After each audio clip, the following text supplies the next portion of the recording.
यह बात है 24 मार्च 1931 की सुबह की। उस दिन लोगों में एक अजीब सी बेचैनी थी। एक खबर जो आग की तरह फैल रही थी लोगों के बीच में, उसका सच जानने के लिए लोग यहाँ वहाँ भागे जा रहे थे और अखबार की तलाश कर रहे थे। और यह खबर थी सरदार भगत सिंह और उनके दो साथी सुखदेव और राजगुरु की फांसी की। उस दिन सुबह जिन लोगों को भी अखबार मिला, उन्होंने काली पट्टी वाली हेडिंग के साथ ये खबर पढ़ी थी।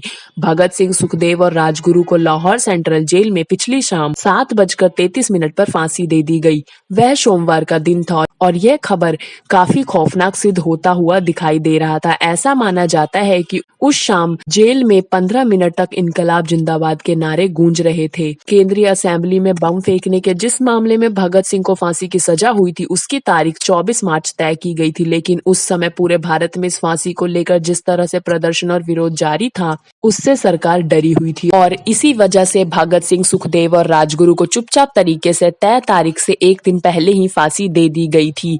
फांसी के समय जो लोग वहां उपस्थित थे, उनमें से यूरोप के डिप्टी कमिश्नर भी शामिल थे। जितेंद्र सान्याल की लिखी किताब जिसका नाम भगत सिंह था, उनके अनुसार ठीक फांसी पर चढ़ने से पहले भगत सिंह ने उनसे कहा था, मिस्टर मजिस्ट्रेट, आप बहुत भाग्यशाली हैं कि आपको ये देखने को मिल रहा है कि भारत के क्रांतिकारी किस तरह अपने आदर्शों के लिए फांसी पर झूल जाते हैं। और यही थे भगत सिंह के आखिरी शब्द। लेकिन यह आप सबको भी पता है कि भगत सिंह, सुखदेव और राजगुरु की मौत के बारे में सिर्फ इतना जानना कि उन्हें फांसी कैसे हुई थी, यह काफी नहीं होगा। इसलिए आइए जानते हैं 23 मार्च की उस शाम को क्या हुआ था। जिस वक्त भगत सिंह जेल में थे, उन्होंने कई किताबें पढ़ी थी। 23 मार्च 1931 की शाम को करीब 7:33 पर भगत सिंह और उनके दोनों साथी सुखदेव व राजगुरु को फांसी दे दी गई और फांसी पर जाने से पहले वे लेनिन की जीवनी पढ़ रहे थे। जेल के अधिकारियों ने जब उन्हें ये सूचना दी कि उनकी फांसी का समय आ गया है, तो उन्होंने कहा था, ठहरिए, पहले एक क्रांतिकारी दूसरे से मिल तो ले। फिर 1 मिनट बाद किताब को छत की ओर उछाल कर बोले, ठीक है, अब चलो। और फिर फांसी के बाद कोई आंदोलन न भड़क जाए, इसके डर से अंग्रेजों ने पहले इनके लाश के टुकड़े किए, फिर इसे बोरियों में भरकर फिरोजपुर की ओर ले गए, जहां मिट्टी का तेल डालकर इनको जलाया गया था। अभी गांव के लोगों ने आग जलती देखी तो इसके पास आए। इससे डरकर अंग्रेजों ने इनकी लाश के अधजले टुकड़ों को सतलुज नदी में फेंक दिया और भाग गए।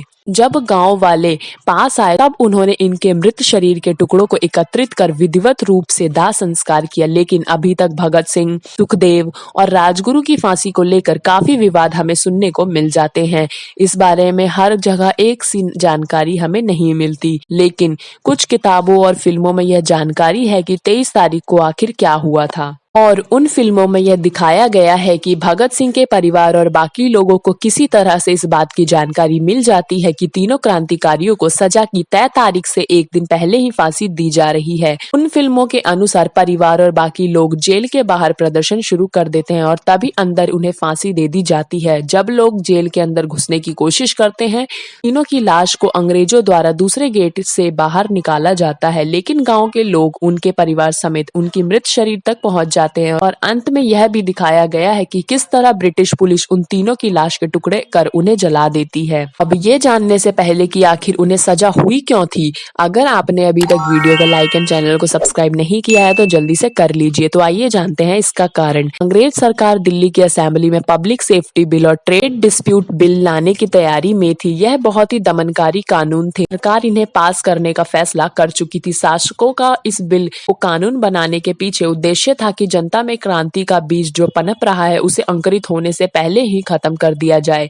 बहुत विचार विमर्श करने के बाद 8 अप्रैल 1929 का दिन असेंबली में बम फेंकने के लिए तय हुआ और इस कार्य के लिए भगत सिंह एवं टुकेश्वर दत्त को चुना गया। और इस बम कांड का लक्ष्य किसी को हानि पहुंचाना नहीं था, इसलिए बम भी असेंबली में खाली स्थान पर ही फेंका गया था। भगत सिंह और बटुकेश्वर दत्त बम फेंकने के बाद वहां से भागे नहीं, लेकिन अपनी मर्जी से अपनी गिरफ्तारी दे दी। इस समय इन्होंने वहां पर्चे भी बांटे, जिसका प्रथम वाक्य था कि बहरों को सुनने के लिए विस्फोट की बहुत ऊंचे शब्द की जरूरत होती है। कुछ सुराग मिलने के बाद उन पर लाहौर षड्यंत्र केस के नाम से मुकदमा चला। 7 अक्टूबर 1930 को फैसला सुनाया गया। इसके अनुसार राजगुरु, सुखदेव और भगत सिंह को फांसी की सजा दी गई और बटुकेश्वर दत्त को आजीवन कारावास की सजा सुनाई गई थी। वीडियो अच्छी लगी हो तो कमेंट में जरूर बताना। वीडियो को लाइक एंड चैनल को सब्सक्राइब किए बिना मत जाना। वीडियो को ज्यादा से ज्यादा शेयर करना और हम मिलेंगे किसी नेक्स्ट इंटरेस्टिंग टॉपिक के साथ। जब तक बने रहें आप हमारे साथ।